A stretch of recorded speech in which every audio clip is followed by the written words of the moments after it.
President Trump is staying true to his promise to reduce waste, fraud, and abuse in government. This past Friday, over 1,300 employees were laid off at the State Department, but instead of taking the news like adults, they behaved like children with markers and crayons. Literally. But first, let's take a look at the reaction outside of the State Department.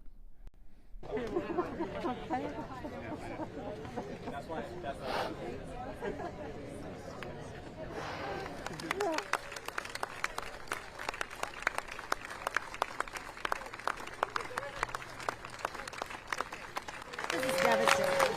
This is also self-sabotage, pulling people back from the front lines when we really need them the most. Now that we have the tensions in the Middle East, ascendant China, and aggressive Russia, what are we doing pulling back the people who know how to deal with these tensions in the world?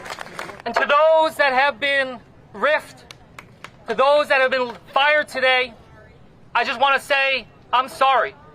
And you have deserved better than this. I think every single person, when you leave this building, you walk through out those doors for the final time, you should do it with honor and dignity.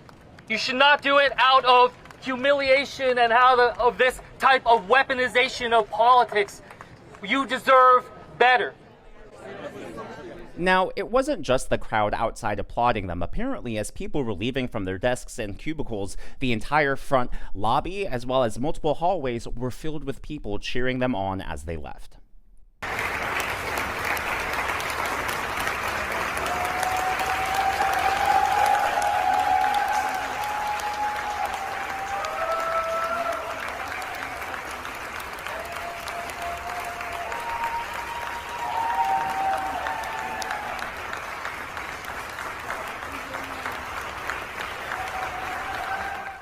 Now, as people start approaching the doors, I want you to take note of how crowded it is, not just by the doors, but by the back windows, by the elevators, because I have more videos that's going to show just how awful this actually is, because these people who are applauding are actually doing so on taxpayer dollars. That's right, you and I are paying these people to applaud. So the first video that I found online was published at around 2:11 p.m. Eastern time. So, well before the end of the workday. And people usually don't post online immediately. You take a video and you post it once you get back to your desk or when you're on your lunch break. And so I imagine that this was actually taken before that. But take a look at the second video. I have a point with this.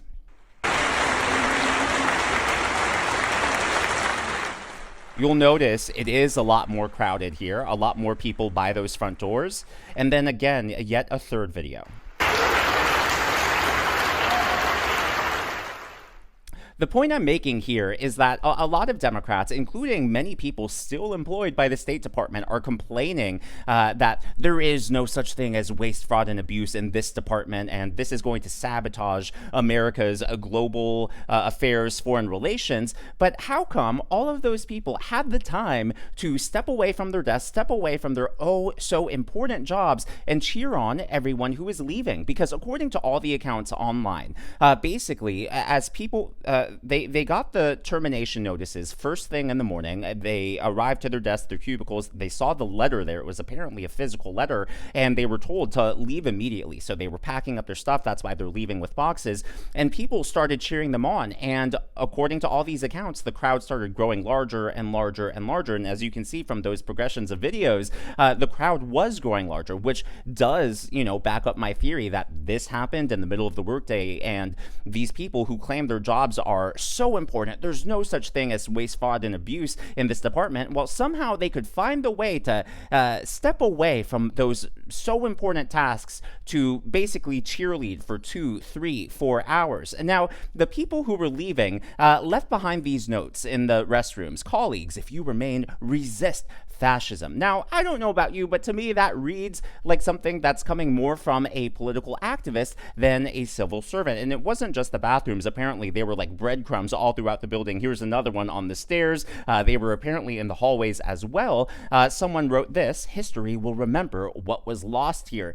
But in the bathrooms, people brought in a desk filled with crayons and markers, and they were told to leave notes for their colleagues who were leaving, because I guess apparently they all had to use the bathroom before leaving, but thank you for your service. Sticky notes everywhere, not just there, also on the front doors. You have saved so many lives. Now, in the immediate aftermath of all of that, a video compilation of Barack Obama and Joe Biden is going viral because under both of their presidencies, they basically told people, learn how to code. They were not very sympathetic during the mass layoffs during their terms, and they said, hey, change happens in industries, layoffs happen all the time. Learn how to code, reinvent yourselves. And they had very little sympathy for people who lost their livelihood. So this is coming around to really bite Democrats in the behind. Anybody who could go down 300 to 3,000 feet in the mine sure and hell can learn how to program as well. No one's born a computer scientist, but with a little hard work and some math and science, just about anyone can become one. Anybody who can throw coal into a furnace can learn how to program, for God's sake. If you're a young man or a young woman, whether you live in a city or a rural area, computers are going to be a big part of your future. That future is yours to shape. Give me a break. Now, look, losing a job is never easy. I'm not making fun of these people for crying or for having layoffs. Like, I do sympathize with them. I imagine that's going to be a major life shakeup, but they shouldn't feel entitled to their jobs. No one is entitled to their job, especially when you are a civil public servant.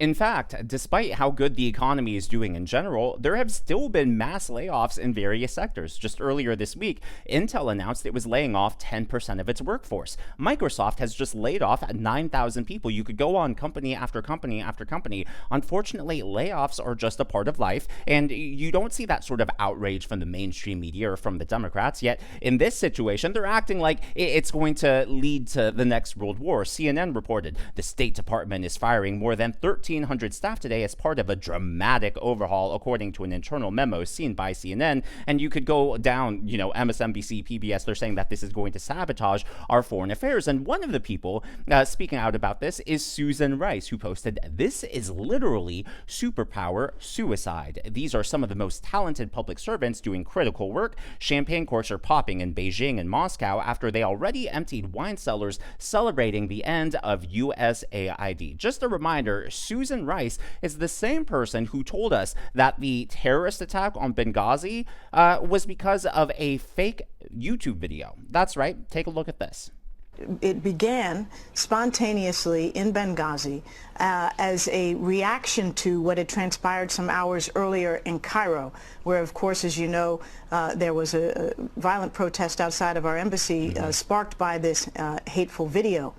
But soon after that spontaneous protest began outside of our consulate in Benghazi, we believe Turns out that spontaneous protest that was inspired by a fake YouTube video was actually a pre-planned attack on our embassy. So, yeah, Susan Rice, we have every reason to believe you. Now, I actually have information as to who was fired, what departments within the State Department they were from, and it's not something I'm really seeing discussed. So I want to dive deep into that. But first, I want to acknowledge Harley Dockery, Deformed Coffee, Helga Shabalaba Ding Dong, Thea Brescia, and KJ Burke as the members of today's Governor's Club. Again, these are people who give tips and super thanks to the channel. I am so glad that you enjoy. Well, if we go back to 2007, you can see in 2007, the State Department had 57,340 employees. Well, the last number we have is from 2024, where it's grown to 80,214 employees. So it's grown, exploded over 20,000 employees in not even 2 decades. Well, according to President Trump's executive order earlier this year, as far as the layoffs go, focus resources on policy priorities and, quote, eliminate redundant functions, empowering our people while increasing accountability. What President Trump did with this executive order is he gave the power to the department heads. So in this case, State Department is under Marco Rubio. So it's not as if President Trump chose which employees were being laid off. This was the responsibility of Marco Rubio. And who did he decide to lay off? Well, take a look at this.